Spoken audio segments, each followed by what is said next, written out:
All right, welcome everyone to today's webinar.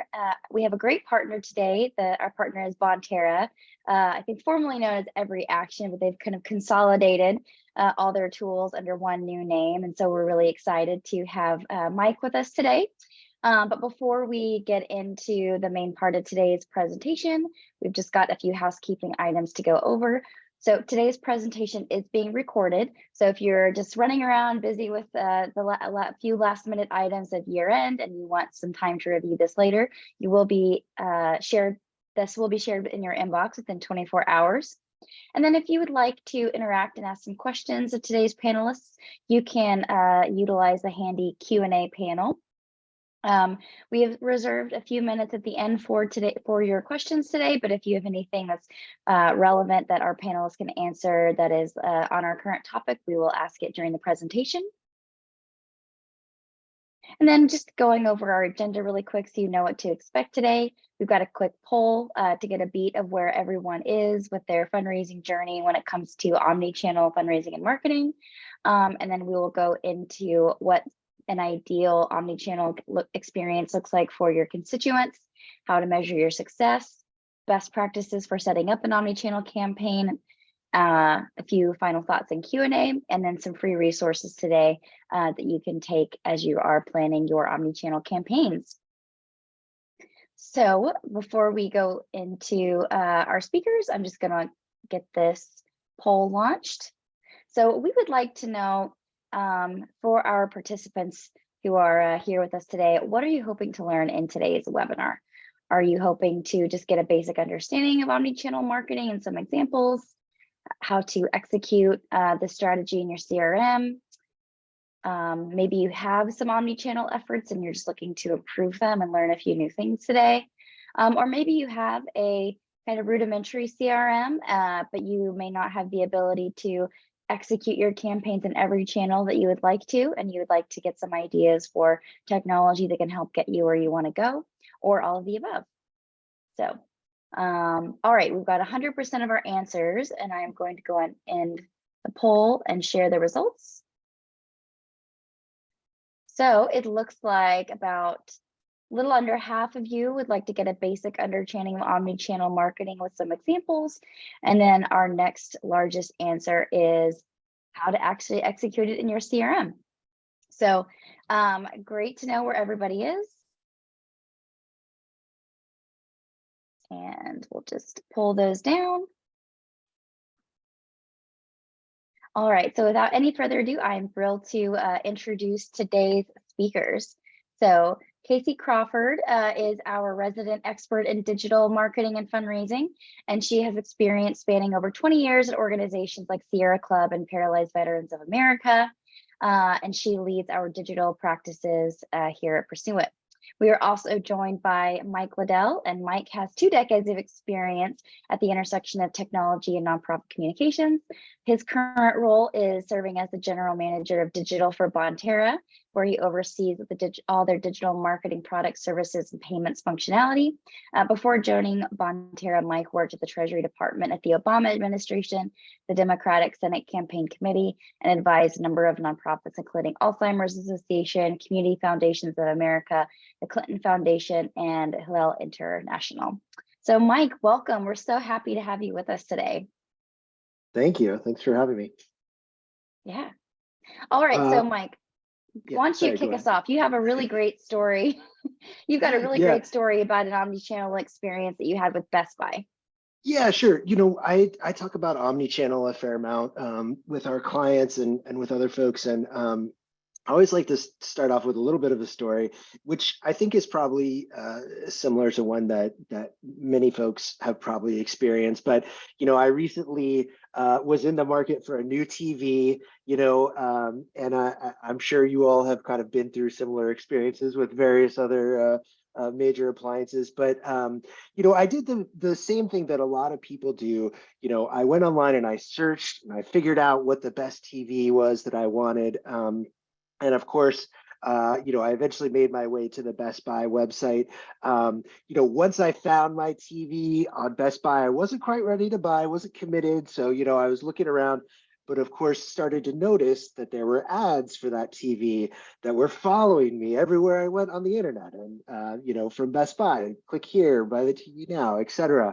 I got emails from Best Buy about the TV, and I even got, the Best Buy circulars in the mail that, of course, just happened to prominently mention the TV I was looking at, as well as other TVs. But there's some things like that were going on. So you could obviously start to see the kind of the omni-channel experience, the multi-channel experience that was going on when I was kind of looking for the TV.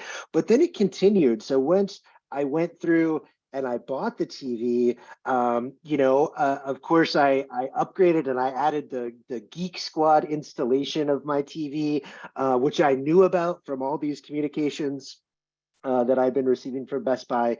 And so then, I got emails about my installation. I got text messages that the Geek Squad was on the way. They mentioned that I needed to buy a new mount for the TV. And so I added that in. And then, they showed up in person. They installed the TV for me, and I got a thank you email at the end with a survey asking me, how everything went.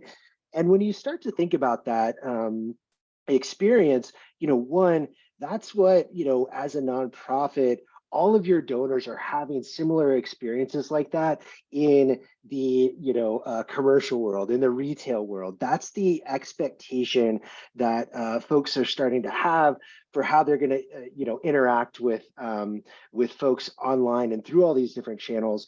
Everything from something that's in person all the way to online ads and things like that.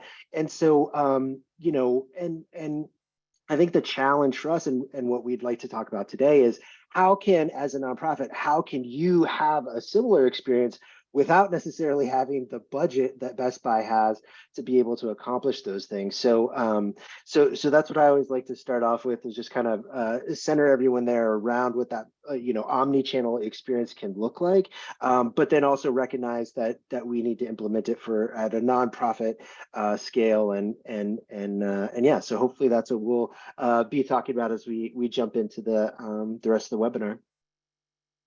Thanks so much, Mike. I love that story. I've had similar experiences, and like you said, I'm sure many on the webinar today have as well. And I think that tees us up really well for, why are we here? Why are we talking about this? Why now? And so I want to just have us pause for a minute and look back at what an uncertain year 2022 has been. Actually, let's look back at the last few years at how uncertain everything has been. And now more than ever, a human-centric omni-channel experience is crucial. It's a way for us to really lean into that uncertainty and avoid kind of that disconnection that might be happening in our efforts. Like Mike said, our donors, our constituents, our volunteers, our advocates, they're also consumers, they're also customers. And so the stage has been set for what those expectations and those preferences look like. And we as nonprofits have an opportunity to really lean into that space more. So as we think about that, just sharing a few statistics that can be a little startling, especially if you're newer in your journey from multi-channel to omni-channel. But Salesforce puts out a really helpful report that really looks at the state of the connected customer. And even though it's focused across a lot of different industries, nonprofit being one, they also look at retail, they also look at travel, a lot of different industries. Their latest report is pretty interesting, and I think probably mirrors a lot of what Mike shared and a lot of what we're going to continue to talk about today. So just leading out with a few of the highlights here. 73% of customers in their latest report expect the companies and the organizations that they're doing business with to understand their unique needs and expectations. And what that tells me is that with that also comes the expectation that it's going to be highly personalized. 68% of customers have purchased products in new ways over the past 2 years. So in the illustration that Mike just gave, he illustrated all the different ways that he went about that purchase decision, some of which may have been new for him. Maybe he would have gone about it a different way a few years ago, but now that we're in this really omni-channel space, the opportunities to make purchasing and donation decisions in our world as nonprofits is very different than it used to be. And here's probably one of my favorite highlights out of this report. 78% of constituents have used multiple channels to start and complete a single transaction. And Mike's story, while in the retail sector, perfectly highlights that. Again, this is our donors. These are our constituents who are going to be going online to learn about our organizations. They're going to be reading direct mail pieces. They're going to be engaging with text. So what are we doing to ensure that all of those many ways that our constituents are communicating with us and sharing their preferences, and really engaging with our organizations, making sure those are all really working in concert together. And then finally, constituents are turning to an average of 9 different channels to communicate with the organizations and the companies they support. So again, echoing that example that Mike shared and bringing that into our world, what does that look like for our nonprofits? We know that, we don't have the big budgets that a Best Buy has, but how can we work smarter with what we do have? How can we leverage the data and what we do know about our constituents to really start to dive in and think about how we can use what we have to start communicating with our folks in an omni-channel way.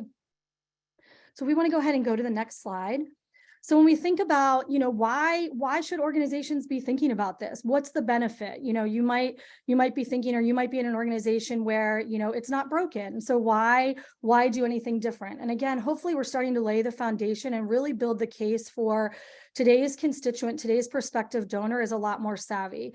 There are a lot higher preferences. They are coming to us with a lot more, a lot higher preferences, and they expect us to honor those. And so when we think about what the benefits are to the constituent of an omni-channel experience, it's connected. Mike illustrated in his example, and we talked about those 9 different channels. Folks are experiencing that in other sectors. And so they're coming to us too, as, whether we're a large national nonprofit or a regional or a local, they are still expecting a very connected experience. They want to know that if they're talking to one person in one channel and another in another, that they're still the same organization.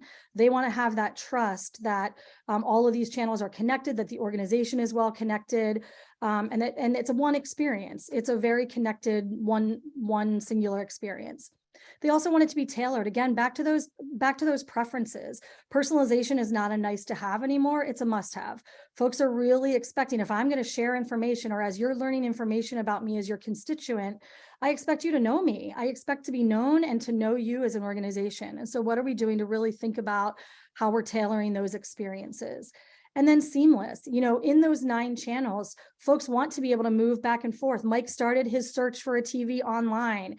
He then also got a circular. He was reading his email. He was touching several different channels to ultimately make his buying decision for which TV he was going to select. A donor is doing the same thing. If they have a choice between the charities that they're going to support, they're researching you online. They're going to look for how you're showing up. They're going to look and see, what you're saying on your social media channels. How engaged are you in your community?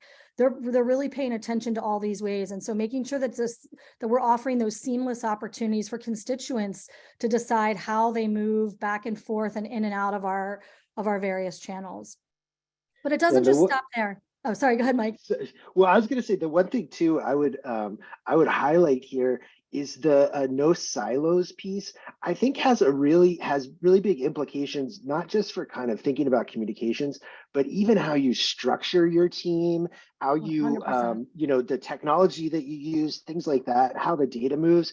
You really have to think about, listen, the person who's sending text messages for your organization needs to, be on the same page as the person who's sending, direct mail, and the same person who's doing website and search engine optimization. That really can't be a siloed experience. And so I think that's one that I would just highlight too, is that, you may need to think about how your organization operates to start breaking down some of those silos and communicating better.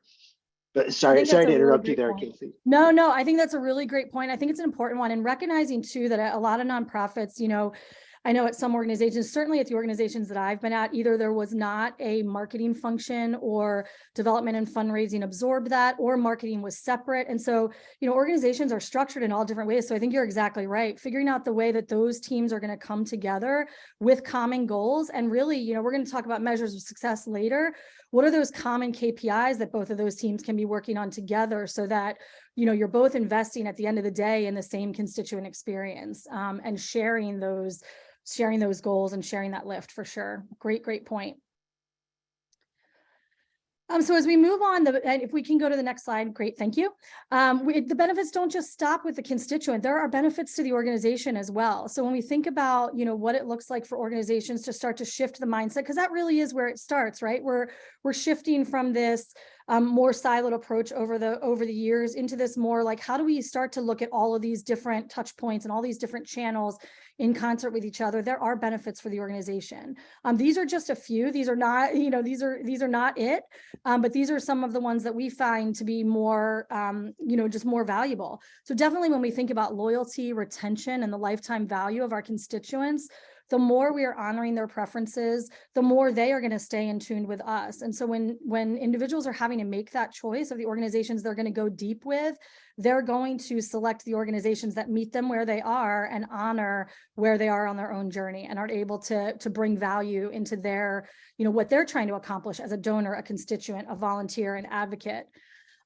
This also gives the organization the ability to reach new audiences. When we start to think about these channels working in concert like this, there may be channel preferences that emerge. And yes, we'll want to lean into that. And we might find that there are folks that have a channel preference, but also we can pair that up with other channels in an omni-channel experience. And then it's an all tides rise effect where we're now talking to people that we otherwise wouldn't have had the opportunity to talk to because we were only communicating with them via email. And we didn't know that, wow, if we pair, email with texting and a postcard follow-up, that all of a sudden we've created this really synergistic effect. And our constituents now see that we are one organization who is honoring the many ways that they consume information. And then really we're talking about increasing operational efficiencies. So when we think about thinking in this way, we're really leveraging a lot of things that are already happening, but how can we do them more efficiently? So how can we take the lift that, maybe multiple teams are doing in service of this work? How do we bring that together? And again, aligning on what those goals are, aligning on that same, all for the benefit of that constituent experience, that omni-channel touch point, that omni-channel experience. And at the end of the day, there will be efficiencies that are found because you're no longer having to replicate the same experience across channels. Now it's one experience with multiple touch points as part of that experience. So the more that we can make that mind shift, I think the better there. And I'm actually going to pass it off to Mike, who's going to talk through a little bit of, we've talked a lot of theory at this point. So how do we make that more tactical when we think about what a workflow looks like? Yeah, exactly. And so, I work at Bonterra. We have a number of software solutions. And so we think about this a lot is how do you actually make this work, right? On a day in and day out basis. I think a lot of nonprofits, omnichannel can sound very overwhelming when you start thinking about, I need to, not only do I have to, be in all these different channels, you might not even be using all of them, but now I actually have to make them kind of all work together in harmony, using the same data so that I don't send, and ask for $5 via email to someone who gave us $10,000 last week. And so there's a lot of things that kind of go into that.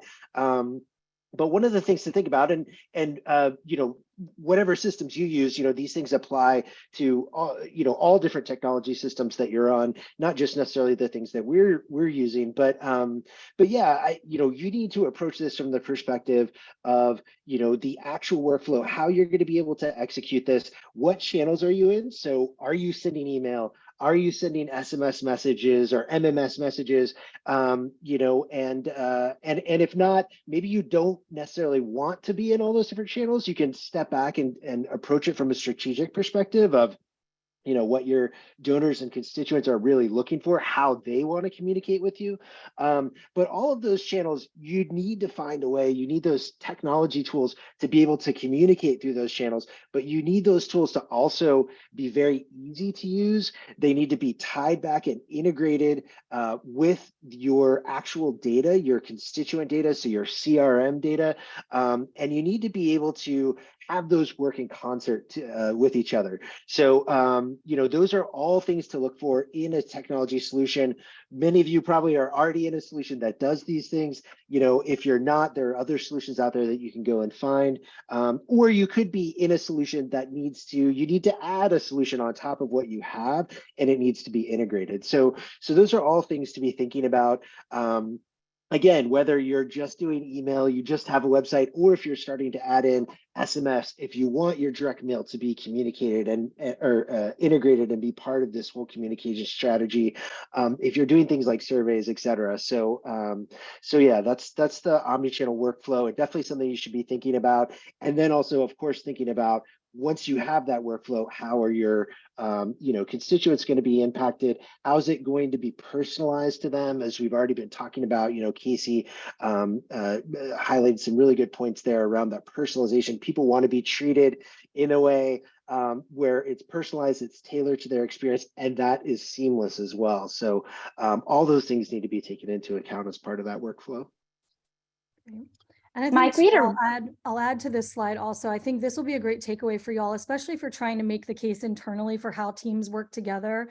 This can be really helpful to show all of the things and what this looks like with all of these things, working in concert with each other. So if there are different teams that are owning each of these things, this can be really helpful when you're trying to make the case for working in a different way internally, as will some of the resources that we'll share with you later in the webinar. So definitely stay tuned for that. Yeah, before we move on to the next slide, I had a really great question come in, and I love the question because it's very tactical, but I think it's something that as marketers and fundraisers, we think about a lot. But this question is, how do you manage opt-in and opt-out across all the various channels? Yeah, well, maybe I'll start off with this one, and Kacey, you can jump in too. But it's a very important question, but it's also great from a constituent experience too, in that what you want to do is empower them to turn on and turn off the channels that they want to be communicated through. And so, let them, if they want to opt into email, if they want to opt into SMS, that's great, but they also have the ability to opt out of each of those channels as well.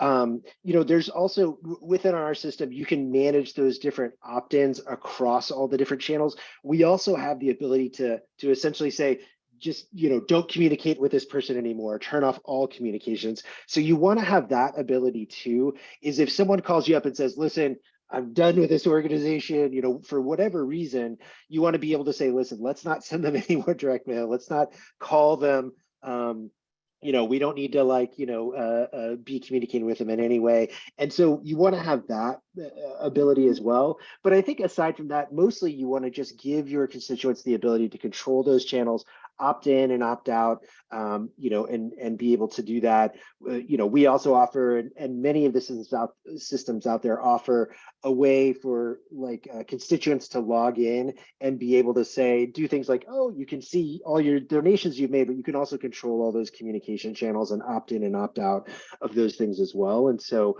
definitely encourage folks to like I said, put the power back in those constituent hands so they can control how they want to be communicated with.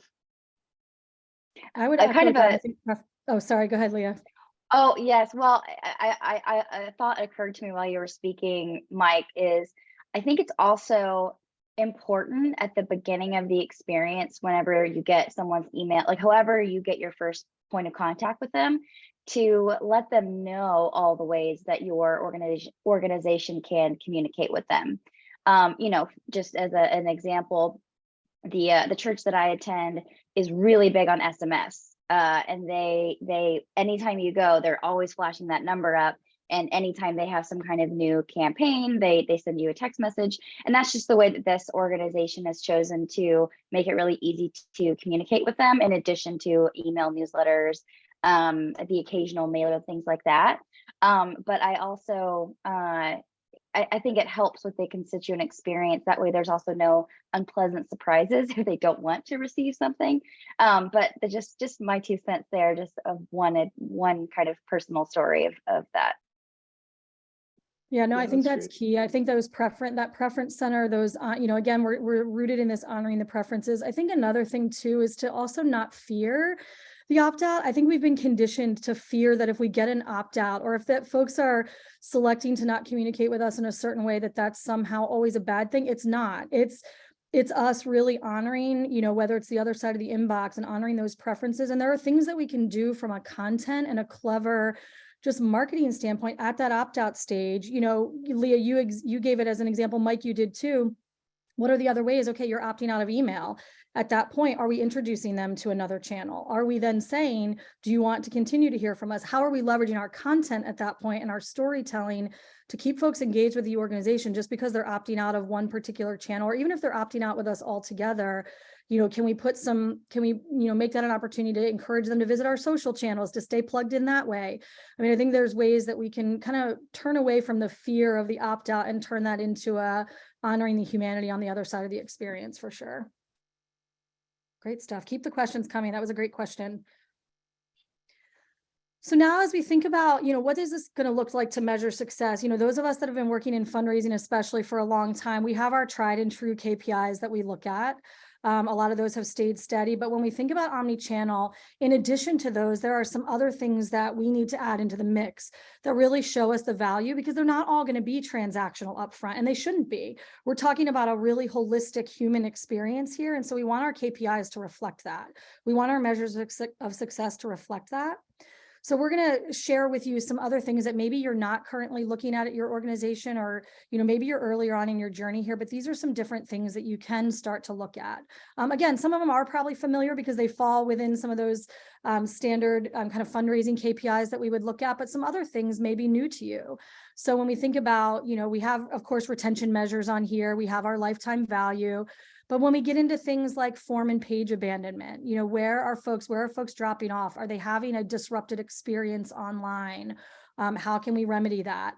How are we reactivating people? So have people lapsed in direct mail, but we've recaptured them in email or SMS, and vice versa, using those channels to see how we're reactivating people.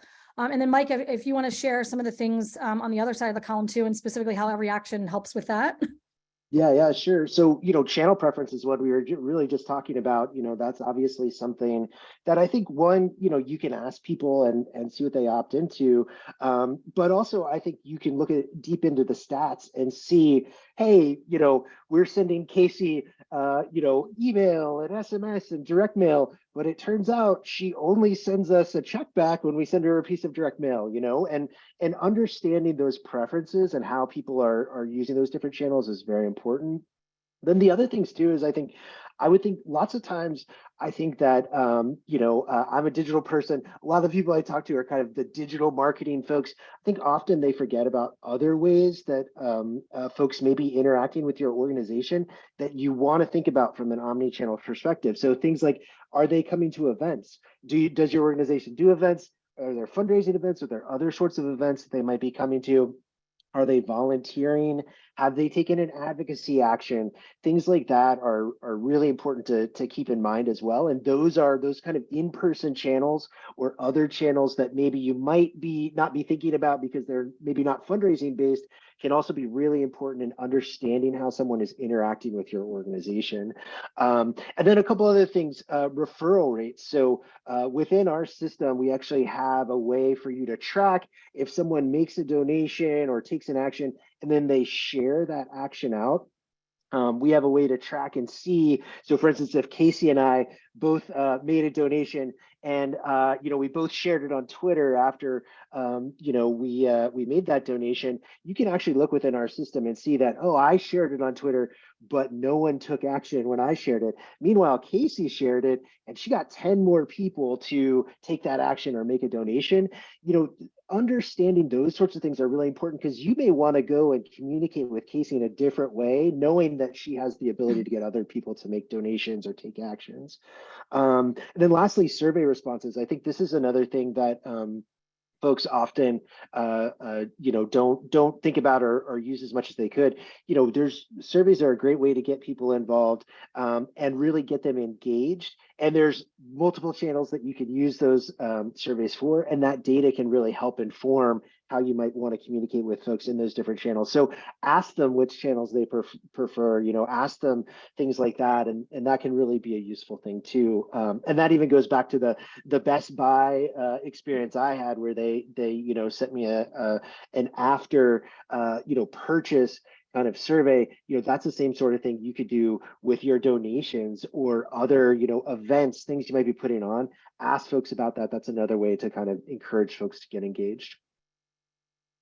For sure. And what I notice is noticeably missing from this list are some of those less tangible measures. So when we think about, going back to kind of your social channels, things like your raving fans, who are your content ambassadors, who are folks that are engaging with you in, an even different way that might not even be showing up on any of your reporting yet, more in that, as you're paying attention to the conversations that are happening in social, like who are doing some brand ambassador work for you without you maybe even realizing it. How can we listen for that and really pay close attention to that and start to assign value to that? Sure. So now we want to kind of talk through some best practices. We wanted this webinar to be a mix of, thinking about the mind shift that needs to happen in order to be prepared for omnichannel, thinking through, what a workflow could look like that you can take back to your organizations, both to think about how your team is structured and how you can start to think about this work, how you would measure success, because that will influence the way that you approach this up front.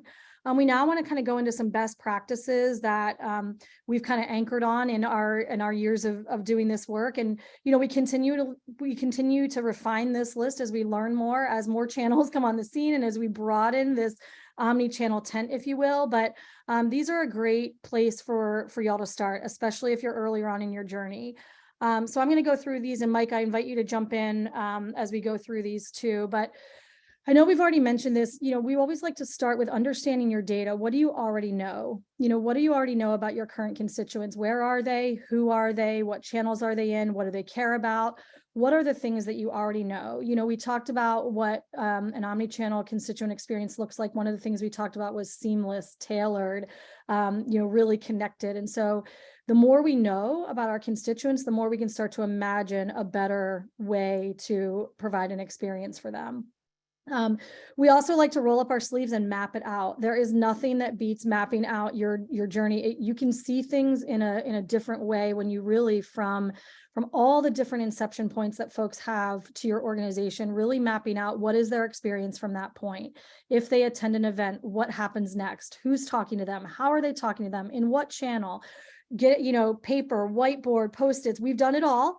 All are very effective, but I think sometimes this can really help organizations start to see synergies that you may have not have already realized are there. And especially when you're thinking about how your teams can work internally, this mapping exercise can be really valuable for bringing those internal stakeholders together to really start to own the whole of the constituent experience. Consistency is key. This is probably the most important, to be honest. You can't boil the ocean, as we like to say. You're better to start with what you can successfully sustain and maintain rather than to try to do it all. Omnichannel is a lot. It can feel intimidating, as we said earlier at the top of this webinar.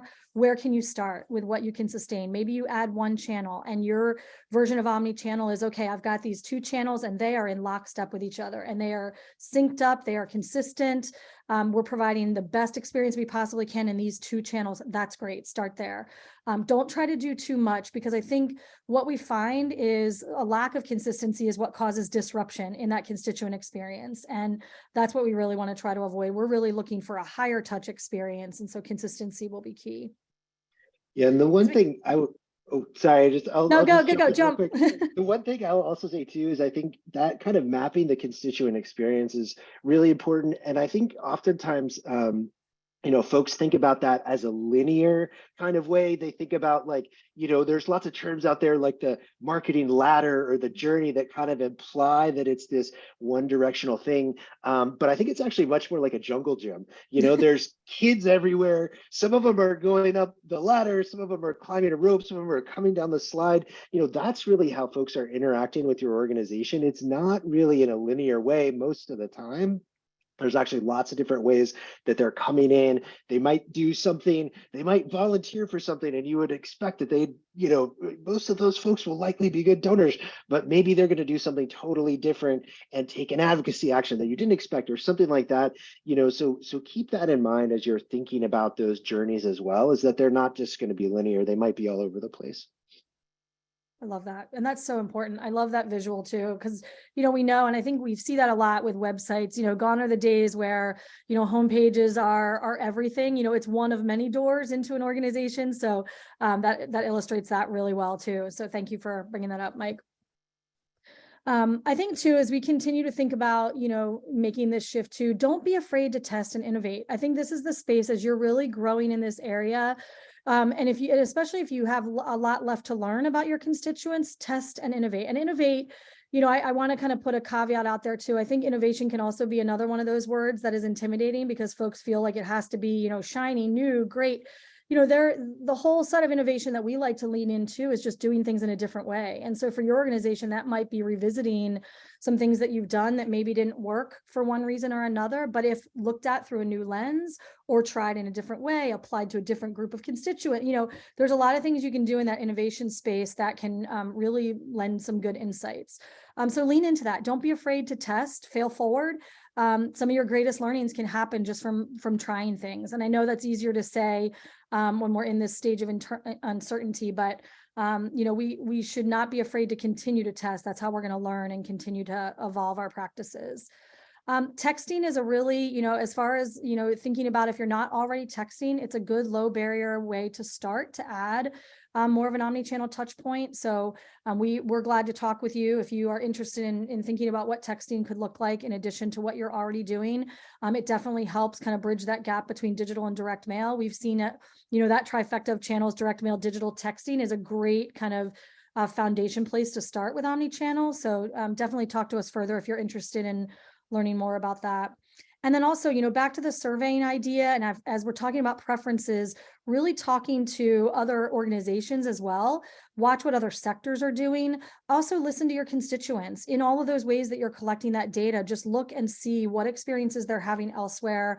What are other organizations doing? Watch the commercial sector. They're usually a few beats ahead of us. We try to stay in lockstep with them, but they're usually a few beats ahead. They have the larger budgets. They're early adopters.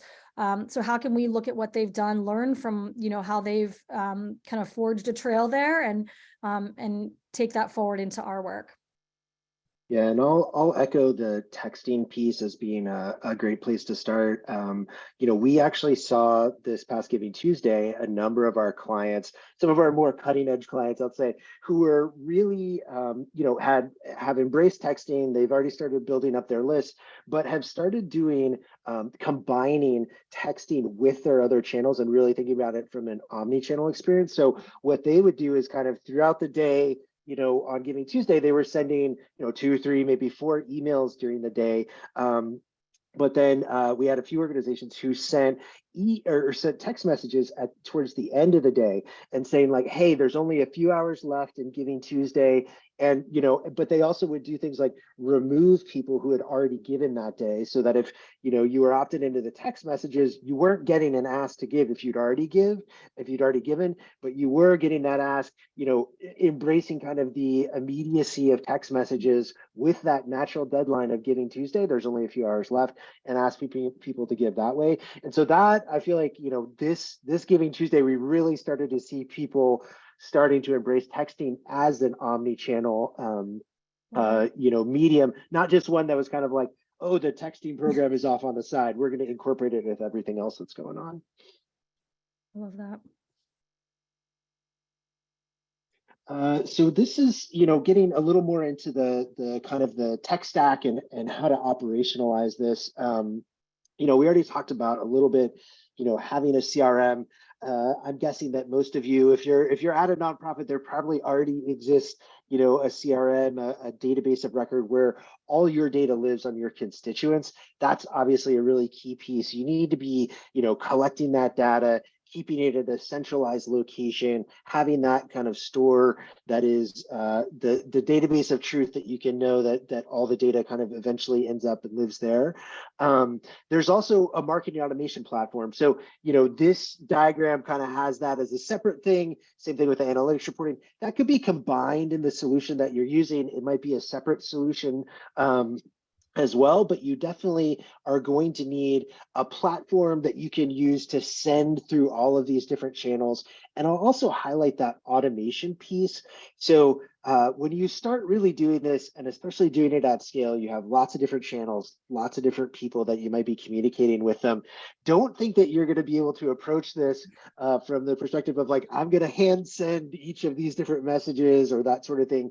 automation is really what's going to enable you to do this at scale. And also really, let's face it, nonprofits don't necessarily have tons of folks sitting around with lots of time, who are able to do a lot of these things by hand. You need a platform that's going to make it easy and is going to make it cost effective and isn't going to require lots and lots of staff time. Because most of the nonprofits I talk to don't just have lots of staff that are sitting around able to do these things by hand. So that automation piece is really important. You want to set up a lot of these things to be able to happen automatically. And make your life a lot easier. And then, of course, the analytics and the reporting, those things, you want to know what's successful. You want to be able to tell that, Kacey came to the website, saw some ads, got some text messages, and then made a donation so that you can start really thinking about those channels, how to prioritize them, which channels are working better with which constituents, those sorts of things. And you need that analytics and reporting. And then the last thing I'll maybe highlight here too is almost the thing that might be the hardest to see is those little gray lines connecting all of these things. That is really key. One of the things that can really derail omnichannel is if you start to think about, well, instead of having all of this nice little graph, maybe we have a text platform over here. We have direct mail that is going off and is in its own little silo. Email and the website aren't talking together, working together. All those other things aren't there. You start to get lots of little bubbles everywhere instead of these nice 3 little bubbles and lots of connections. And that increases, that's essentially that integration tax of having to keep all those things integrated in sync, make sure all the data is going to all the different places. All these systems aren't going to be static. There are going to be updates that are coming to them. You're going to be adding new channels, and those new channels have to sync with everything else. So that integration piece, those little gray lines are really important. And you want to make sure that you're kind of not biting off more than you can chew by taking on a bunch of things that aren't integrated or that are going to require a lot of work to keep those integrations going or keep them in sync. And that needs to be a real important, consideration as you're adding new channels and thinking about the different technology stack that you want to implement. And I would just add to, for folks listening to, one of the reasons we were excited to have this conversation with Mike and Bonterra is because Pursuant has really identified Bonterra as a great partner in this space. We've worked in their platform extensively, and we really appreciate their tool set because it helps us accomplish a lot of the things that we want to for our clients in this space. And so again, if you're curious about that, talk to us further. But I can personally vouch for the fact that we're big Every Action fans here at Pursuant, and really value the thought that has gone into their platform and thinking through that, what a true integration looks like. So thrilled that Mike shared that. Yeah, thanks, Kacey. And I'll also give props to Pursuant as well, who is just one of the best folks out there. If there's the technology side, but obviously there's a lot that goes into the strategy, the content creation, understanding, how to tell stories through all these different channels. And that's exactly what Pursuant is awesome at. And so, definitely keep Pursuant in mind when you're thinking about how to make this happen as well.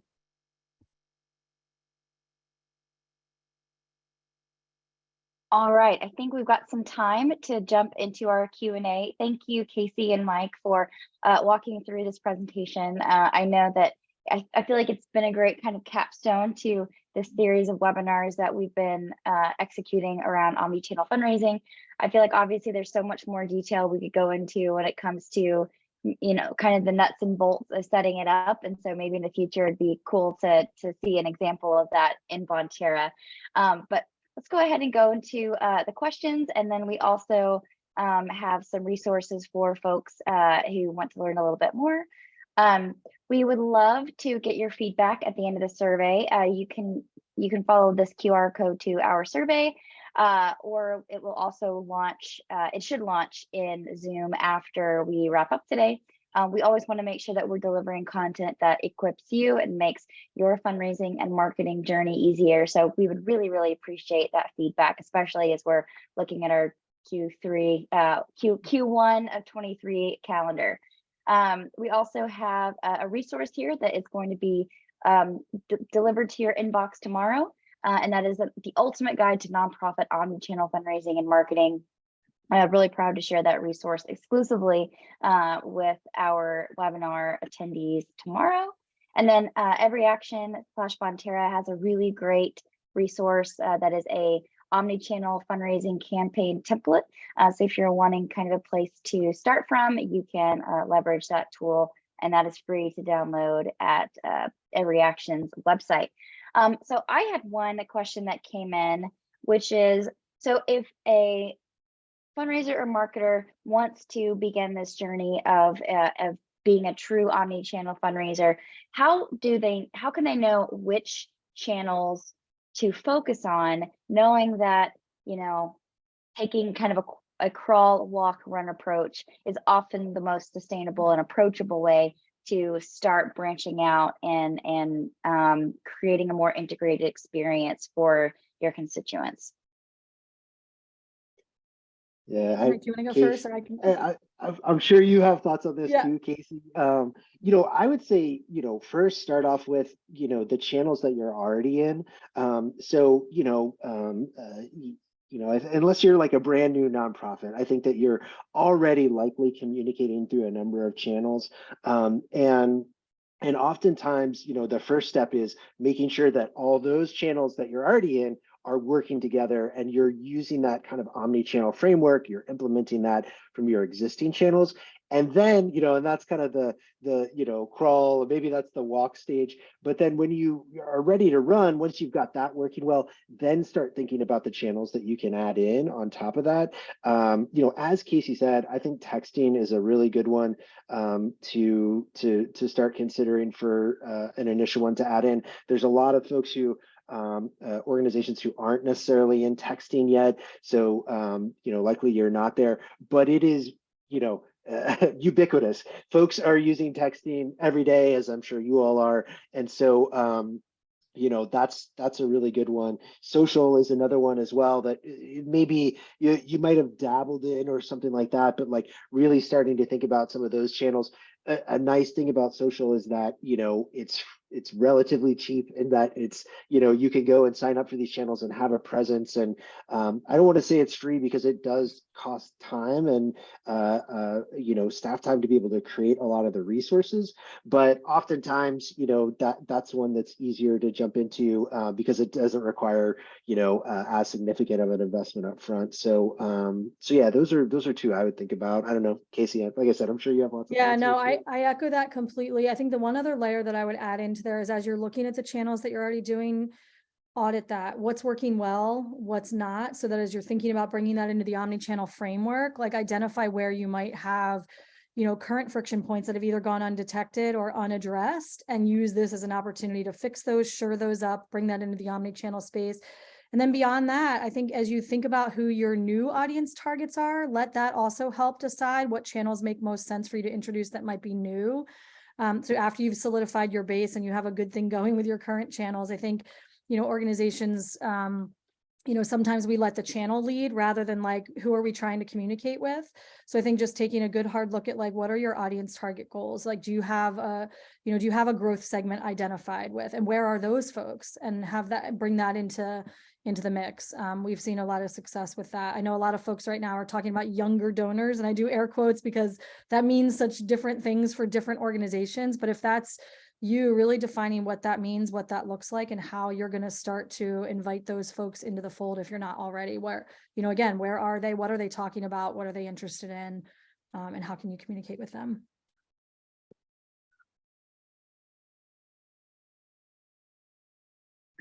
All right. Well, if we don't have any more questions, I think we can go ahead and wrap up for the day. If there's anything that occurs to our audience that you may want to ask after the fact, you can always reach out to one of our hosts today, and we'll be sharing their emails I think in the next slide, or we'll drop it in the follow-up emails as well. And as a reminder, we'll also be sharing out the recording and the slide deck with everyone today, and that'll be in your inbox tomorrow. Kacey, Mike, any other final thoughts before we wrap up? No, my email address is mike@everyaction.com, so it's really easy to remember. Feel free to shoot me any questions that you might have, and you know, happy to help.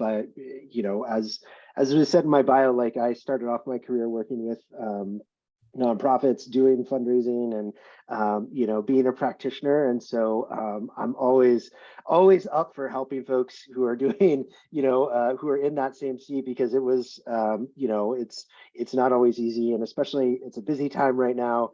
We know you all need lots of help, so you know, happy to be of assistance in any way I can. I echo that. Y'all can reach me at kacey.crawford@pursuant.com. And same, I'm here as a resource for y'all as you're thinking through, you know, even if you're not quite ready to take tangible steps yet, but as you're just reimagining, you know, feel free. I welcome the conversation to help you get there. All right. Thank you both once again, and we'll get you back to your Wednesday with a few extra minutes. Thanks again for tuning in. Thanks. Thanks, everyone.